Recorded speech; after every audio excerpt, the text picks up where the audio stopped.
جی doctor صاحبہ، سوالات کا سلسلہ آگے بڑھاتے ہیں۔ اللہ اور اس کے فرشتے آپ نبی صلی اللہ علیہ وآلہ وسلم پر درود و سلام بھیجتے ہیں، اس کی کیا فضیلت ہے؟ اور مزید وضاحت کیجیے کہ اللہ اور اس کے رسول کو ایذا دینے سے کیا مراد ہے؟ ان اللہ وملائکتہ یصلون علی النبی یا ایہا الذین آمنوا صلوا علیہ وسلموا تسلیما ان الذین یؤذون اللہ ورسولہ لعنہم اللہ فی الدنیا والآخرہ وَأَعَدَّ لَهُمْ عَذَابًا مُهِينًا۔ ریفرنس آیت کا سورہ احزاب کا ہے 56-57۔ اللہ اور اس کے ملائکہ نبی اکرم صلی اللہ علیہ وآلہ وسلم پر درود بھیجتے ہیں۔ اے لوگو جو ایمان لائے ہو، تم بھی ان پر درود و سلام بھیجو۔ جو لوگ اللہ اور اس کے رسول کو اذیت دیتے ہیں، ان پر دنیا اور آخرت میں اللہ نے لعنت فرمائی ہے اور ان کے لیے رسوا کن عذاب مہیا کر دیا ہے۔ تفسیر تفہیم القرآن مضمون ہے رسول اللہ صلی اللہ علیہ وآلہ وسلم پر درود و سلام کی فضیلت، جو آپ نے پہلا سوال کیا، پہلا حصہ جو آپ کے سوال کا ہے۔ اللہ کی طرف سے نبی اکرم صلی اللہ علیہ وآلہ وسلم پر صلات بھیجنے کا مطلب یہ ہے کہ وہ آپ پر بے حد مہربان ہے۔ اللہ تعالیٰ آپ کی تعریف فرماتا ہے، آپ صلی اللہ علیہ وآلہ وسلم کے کام میں برکت دیتا ہے، آپ کا نام بلند کرتا ہے اور آپ پر اپنی رحمتوں کی بارش فرماتا ہے۔ ملائکہ کی طرف سے آپ صلی اللہ علیہ وآلہ وسلم پر صلات کا مطلب یہ ہے کہ وہ آپ سے غایت درجے کی محبت رکھتے ہیں اور آپ صلی اللہ علیہ وسلم کے حق میں اللہ سے دعا کرتے ہیں کہ وہ آپ کو زیادہ سے زیادہ بلند مرتبے عطا فرمائیں، آپ کے دین کو سربلند کرے، آپ کی شریعت کو فروغ بخشے اور آپ صلی اللہ علیہ وسلم کو مقام محمود تک پہنچائے۔ میں اس بات کو پڑھاتی بھی رہی ہوں اور سمجھاتی بھی رہی ہوں، اور بہت ساری جو آیات ہیں قرآن کی، جب ہم اس پہ غور کرتے ہیں اور جب وہ ہمیں سمجھ میں آتی ہے، جب وہ ہمیں ان کی جو وسعت ہے، گہرائی وہ سمجھ میں آتی ہے، تو ذہن حیران رہ جاتا ہے۔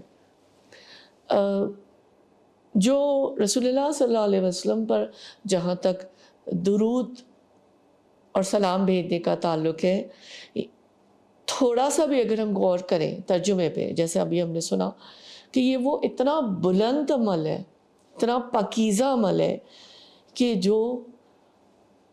جو بھی شخص جب درود پڑھتا ہے اور پہنچاتا ہے تو اس عمل کے اندر اللہ تعالیٰ اور ان کے فرشتے بھی شامل ہوتے ہیں۔ بے شک یہ وہ بلند عمل ہے اور یہ اتنی ایسی کیفیت ہے کہ جس کا حق جو ہے نا وہ ایمان والے بھی نہیں ادا کر سکتے ہیں۔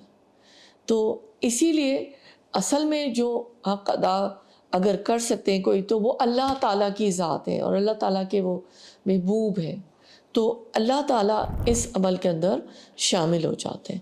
یہ بات ذرا بہت سوچنے کی ہے، اور میں اب سب سے پہلے تو اپنے آپ کو ہی مخاطب کرتی ہوں کہ ہم جو ہے درود شریف کا ورد یا اس کی کچھ عادت سی بنا لیں۔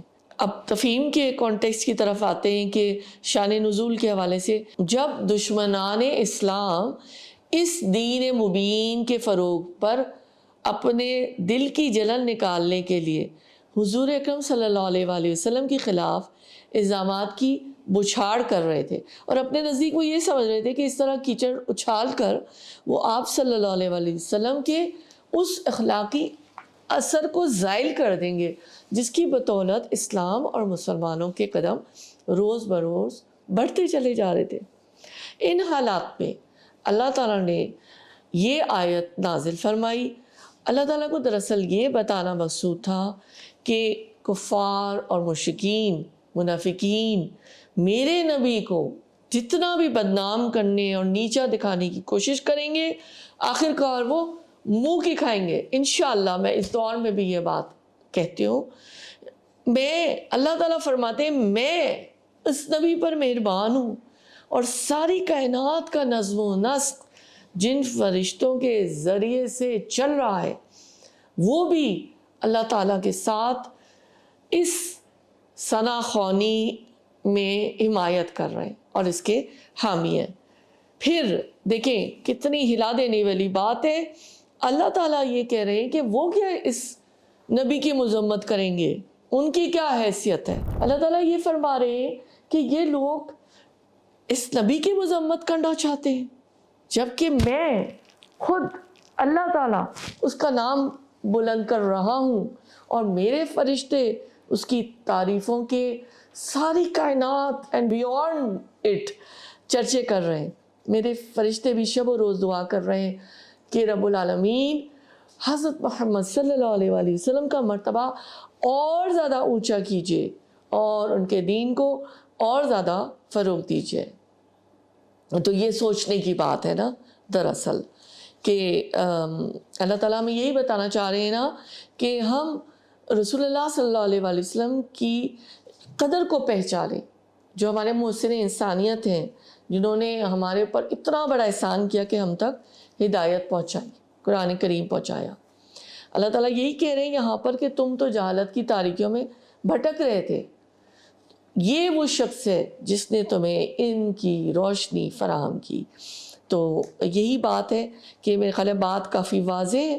اللہ تعالیٰ اس آیت کے ترجمہ ہم نے بھی دیکھا, یہ کہتے ہیں آخر میں کہ تمہارا یہ کام ہے کہ تم درود و سلام یا درود بھیجنے کے ساتھ, سلام بھیجنے کے ساتھ, جو ہم روز رسول پہ جاتے ہیں, سلام یا سیدی یا رسول اللہ صلی اللہ علیہ وآلہ وسلم کہتے ہیں, اور آپ صلی اللہ علیہ وسلم مستند احادیث میں یہ بات ہے, کچھ کسی کا اختلاف بھی ہو سکتا ہے, کہ بذات خود جواب دیتے ہیں.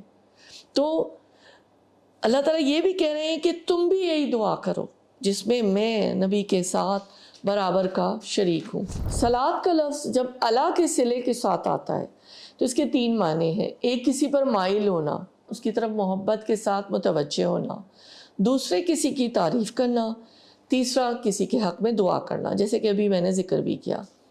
تو صلو علیہ کا جو لفظ ہے اس کا حکم دینے کا مطلب یہی ہے, اہل ایمان کو یہ حکم دیا جا رہا ہے کہ تم صلو علیہ جب کہتے ہو تو تم نبی کے گرویدہ ہو جاؤ اور ان کی مدح سرائی کرو, ان کے لیے دعا کرو. دیکھیں دعا کا جو ابھی میں نے تھوڑا سا کہا تھا کہ مقام محمود جو ایک دعا ہے نا, جو اذان کے بعد ہم اکثر لوگوں کو یاد بھی ہے, اس دعا کے ترجمے بھی یہی ہے کہ تم دعا کرو کہ اللہ ان کو مقام محمود عطا فرمائے. اللہ تعالیٰ ہمیں بھی شفاعت عطا فرمائے. تو کہنے کا مطلب یہ ہے کہ اللہ تو بے نیاز ہے, نبی اکرم صلی اللہ علیہ وسلم بھی بے نیاز ہے اس سے کہ ہم نبی کے لیے دعا کریں. یہ تو ہمارا اس میں فائدہ ہے نا, ہمیں ضرورت ہے کہ ہم یہ دعا کریں اور جو ہے اپنے لیے اس اجر کو سمیٹیں. تو صلات بھیجنے کا جو طریقہ ہے, حضور اکرم صلی اللہ علیہ وسلم نے بہت سارے مواقع پر بہت سے درود سکھائے ہیں. تو اس میں جو درود ابراہیمی ہے وہ اس میں سے ایک ہے جو بیان کیا گیا. اور ایک اور بات یہ ہے کہ جب بھی نبی اکرم صلی اللہ علیہ وسلم کا نام آئے تو درود پڑھنا واجب ہے. اور کچھ روایات میں کہا گیا ہے کہ صلی اللہ علیہ وآلہ وسلم بھی مختصر ترین درود. ایذا کی صورتیں کون سی ہیں؟ ایک تو پہلی صورت تو یہی ہے کہ شراکت داری کی جائے, کہ اللہ کی ذات کے اندر شریک بنایا جائے, اور یہ کہا جائے کہ اللہ کی کوئی اولاد ہے.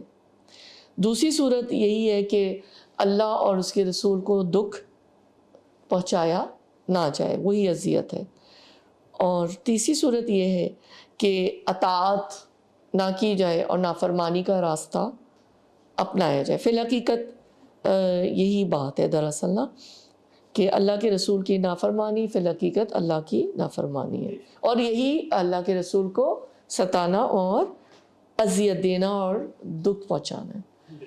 حدیث سے ہم دیکھ لیتے ہیں, رسول اکرم صلی اللہ علیہ وآلہ وسلم نے فرمایا جو شخص مجھ پر ایک بار درود بھیجتا ہے اللہ اس پر 10 رحمتیں نازل فرماتے ہیں.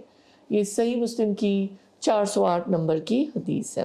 مسند احمد کی حدیث ہے 10589، رسول اللہ صلی اللہ علیہ وآلہ وسلم نے فرمایا جو شخص مجھ پر درود بھیجتا ہے فرشتے اس پر درود بھیجتے رہتے ہیں جب تک کہ وہ درود بھیجتا رہے۔ اب بندے کو اختیار ہے کہ وہ کم پڑھے یا زیادہ پڑھے۔ جی ڈاکٹر صاحبہ، اب ان تمام جو آپ نے بیان کیا تفاسیر کی روشنی میں، احادیث کی روشنی میں، اب اس کی عملی نکات بھی بیان کر دیجئے کہ اسے زندگی پہ ہم زندگی میں کس طرح عمل پیرا ہو سکتے ہیں۔ جی بالکل، ہم نے جو ابھی ساری اتنی محنت کی، سنا، پڑھا، سمجھنے کی کوشش کی، تفکر، تدبر، تو ریپیٹ کر دیتی ہوں شارٹ میں۔ جی پہلا نقطہ تو یہ کہ رسول اللہ صلی اللہ علیہ وآلہ وسلم پر درود شریف پڑھنا ایک انتہائی بلند اور پاکیزہ عمل ہے جس میں اہل ایمان کے ساتھ ساتھ اللہ تعالیٰ اور ان کے فرشتے بھی شامل ہوتے ہیں۔ آگے دوسرا پوائنٹ کہ درود شریف بھیجنے کی فضیلت بھی ہم نے اس کی احادیث کے ذریعے سے سمجھی، اور ایک اور پوائنٹ جو بہت اہم ہے کہ در حقیقت رسول کی اطاعت اللہ کی اطاعت ہے، اسی طرح رسول کی نافرمانی اللہ تعالیٰ کی نافرمانی ہے، اور یہی جو کیفیت ہے یہ اللہ کے رسول کو ایذا دینا، تکلیف دینا یا ستانے کے مانند ہے، کیونکہ رسول اکرم صلی اللہ علیہ وسلم کا تو مشن ہی یہی تھا نا کہ وہ امت کے نفوس کا تزکیہ کر دیں،